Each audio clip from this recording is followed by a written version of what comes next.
इस खबर के प्रायोजक हैं पूजा श्री डिटर्जेंट पाउडर व केक। नमस्कार, मैं हूं केशव तिवारी और अलग अंदाज में ही रहती हैं खबरें हमारी। बागेश्वर धाम के संत धीरेन कृष्ण शास्त्री की आए दिन किसी न किसी मामले में चर्चा होती रहती है, या यूं कहें कि वे हमेशा सुर्खियों में बने रहते हैं। आचार्य धीरेन कृष्ण शास्त्री वर्तमान में विंध्य क्षेत्र में इसलिए चर्चा में बने हुए हैं कि उन्हें मैहर विधायक नारायण त्रिपाठी के बुलावे पर 3 से 7 मई तक मैहर में कथा सुनानी थी, लेकिन आचार्य धीरेन कृष्ण शास्त्री ने इस आयोजन को रद्द कर दिया। इस आयोजन रद्द हो जाने के बाद लोग तरह तरह की टिप्पणियां करते देखे गए। उसमें तो सबसे महत्वपूर्ण टिप्पणी सुनने और समझने में जो आई, उस टिप्पणी में यह कहा गया कि क्या यह व्यासपीठ को भी राजनीति पीठ संचालित करेगी। मैहर का कार्यक्रम रद्द होने के बाद लोगों ने आचार्य धीरेन कृष्ण शास्त्री की वह फोटो भी सोशल मीडिया में वायरल की, जिसमें मध्य प्रदेश के मुख्यमंत्री शिवराज सिंह चौहान आचार्य धीरेन कृष्ण शास्त्री से मिलते हुए दिखाई दे रहे हैं।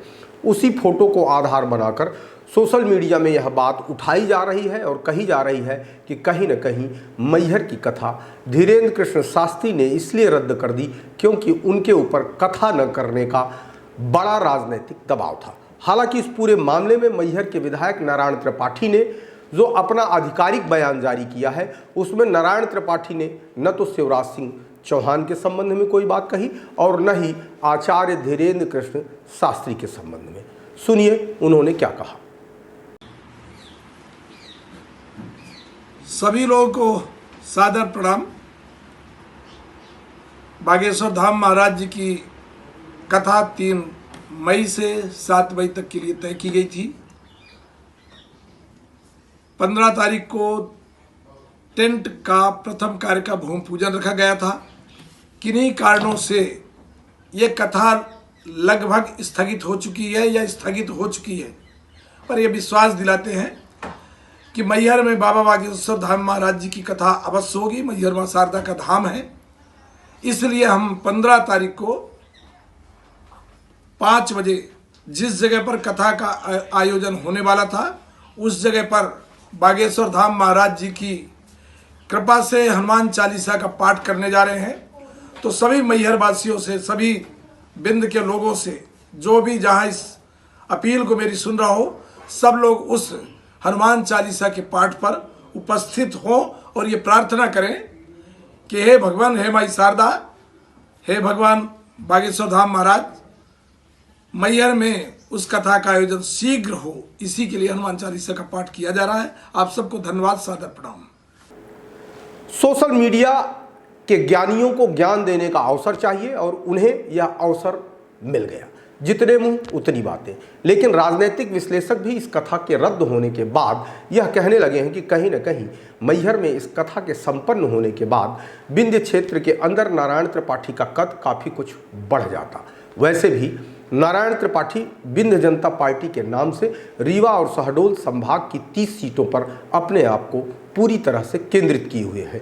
आचार्य धीरेन कृष्ण शास्त्री की कथा के माध्यम से नारायण त्रिपाठी इन सीटों का समीकरण भी साधने की कोशिश कर रहे थे, लेकिन नारायण त्रिपाठी की सजी हुई चालों को जिस तरीके से सत्तारूढ़ दल के लोगों ने अप्रत्यक्ष रूप से कमज़ोर किया है, उसे देखते हुए यह कहा जा सकता है कि जिस स्तर की तैयारी नारायण त्रिपाठी ने की थी, उसके चलते काफ़ी कुछ उन्हें आर्थिक रूप से भी नुकसान उठाना पड़ेगा। राजनैतिक, सामाजिक और धार्मिक नुकसान तो उन्हें होगा ही। इतना सब कुछ हो जाने के बाद भी नारायण त्रिपाठी ने हार नहीं मानी है, जूझ रहे हैं और उन्होंने अपने जुझारूपन होने का संकेत कुछ इस तरीके से दिया और उन्होंने कहा कि वे 15 अप्रैल को जहां कथा होनी थी वहां शाम 5 बजे हनुमान चालीसा का पाठ करेंगे।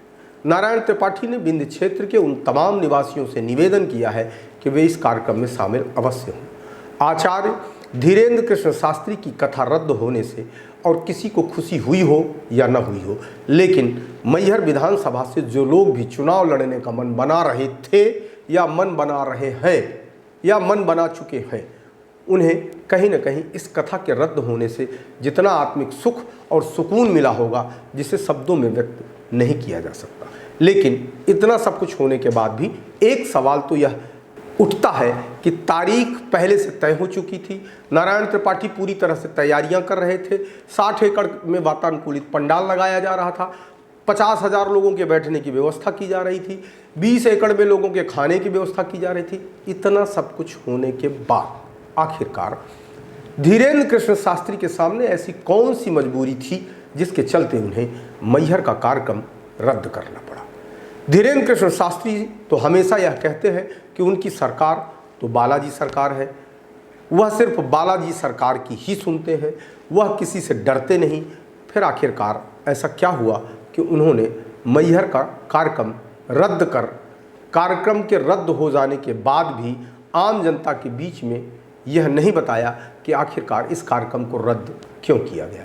नारायण त्रिपाठी ने कहीं न कहीं सरकार के नाक में दम कर रखा है, जिसके चलते सरकार डरी हुई है और कहीं न कहीं जिस तरीके से यह कार्यक्रम रद्द हुआ उसके पीछे किसी न किसी बड़ी राजनीतिक शक्ति का हाथ तो ज़रूर नज़र आता है।